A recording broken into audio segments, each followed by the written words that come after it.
So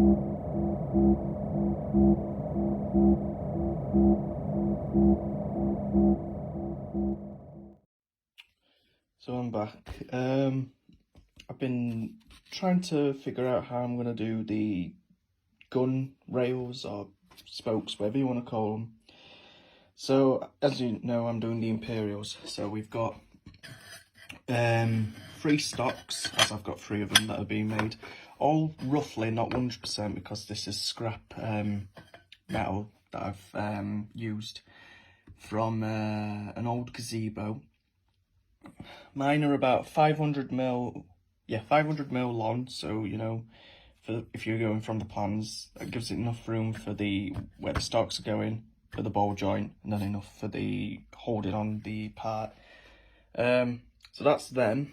So they are a little different from each other. So this one has a little slot because it had a pin in it. Like I say, I'm just using whatever I can. Cut them down. I've sanded them as nice as possible. I think I've done an alright job, trying to keep them as square as possible at each end.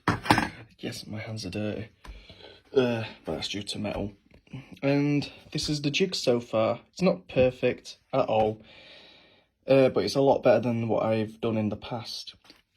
So what I was going to do, I was making this into a C part, and then I was going to press the 2 halves so then it would bend. This being wood, I could have reinforced it with metal, but I ain't got time.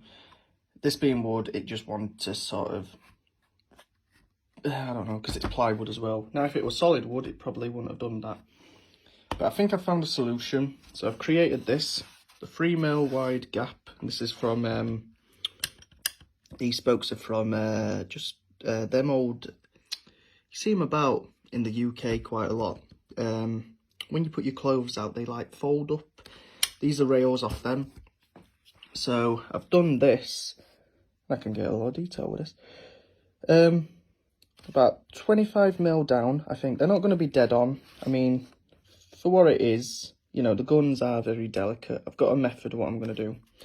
So what I did was, I placed it in. This is going to round over time. Hence the reason this. But that would then make it too rounded, and that's the 70s. So I've got to do this about, judging from thinning, about 32 times if I'm doing 3 guns, but there might be a few ones that go wrong. Hopefully not, because it's got a baseboard for it to sit flush. I may put something in here and screw down to keep it clamped. And then the idea is a bit of metal, something that I can use, and then a hammer, and you just tap, tap, tap, and then it sort of bends itself into that corner. And then you would then, imagine this is the long stock, you would then place it at this end. It's not easy when you've got one hand. Oh, you get the idea. You place it at that end, and then whatever's sticking out this way, you then tap, tap, tap. And then, so I know exactly where I need to finish, I've then drawn, but then I've used a staple at each end. But I mean, only one end needs if I'm going to flip it around. But anyway, staple, because in case the pen gets knocked over time or rubbed, this will be here forever, so then I'll know, just boom, scribe mark of pencil on each end, take it out, use these, and then clamp. The beauty with it being 3mm is I can actually do it by hand. It does do your hand in, so don't do too many at a time. You could probably do up to 4, because then you get like white finger, you know, from, you know, pressure. And could do a grinder. I have got a grinder, but I prefer to always snip. So that's the spokes idea. So I've got to wait on them. Collars, they'll be a bit thicker than the actual plans. That's because they need to have, they're like, what, 1mm? And I mean, yeah, that'd be cheap, but wouldn't be really ideal. They're very delicate at the guns. I have got a solution though, which I've always done. Reason why I've gone for 80 Daleks, they have the easiest guns, or the paradigms. So there'll be a collar fitted at the end. I'm thinking 3mm all the way around in diameter. Got a bit of hair in my mouth. And that'll be then done. It'll have the 8 holes. I'm going to make a 3D print jig that'll then slot around the collar, and it'll have 8 holes, and then I'll get some thin metal to push into this jig so that when I line up the drill bit, it, you know, glides, it lubricates over metal, not on plastic, because that's just going to get, you know, damaged over time. So that's the idea, a really chunky jig to put my collar in and then do all the way around. And then the collar fits on this end, and then one will be glued here. Yes, I am going to be gluing them, because then the beauty with the Imperials, they never have any mechanics inside, so I can get away with this. I'm going to then put some sort of dowel up to about 100mm from the back, because you don't want to be able to see it.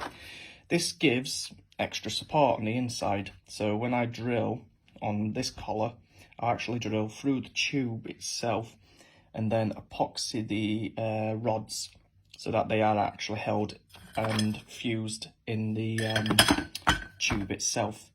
The ball will be 3D printed, and then boom, it's more or less done. You just have